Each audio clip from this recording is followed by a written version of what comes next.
భగవద్గీత సారాంశం. భారత యుద్ధము జరగరాదని సర్వవిధములా భగవానుడు ప్రయత్నించెను. కాని ఆ మహానుభావుని ప్రయత్నములు వ్యర్థములాయను. అటు పిమ్మట శ్రీకృష్ణుడు పార్థునకు సారథి అయి నిలిచెను.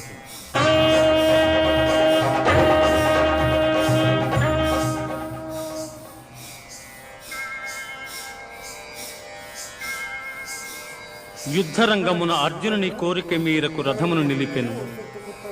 అర్జునుడు ఉభయ సైన్యములలో గల తండ్రులను, గురువులను, మేనమామలను, సోదరులను, మనుమలను, మిత్రులను చూచి హృదయము ద్రవించి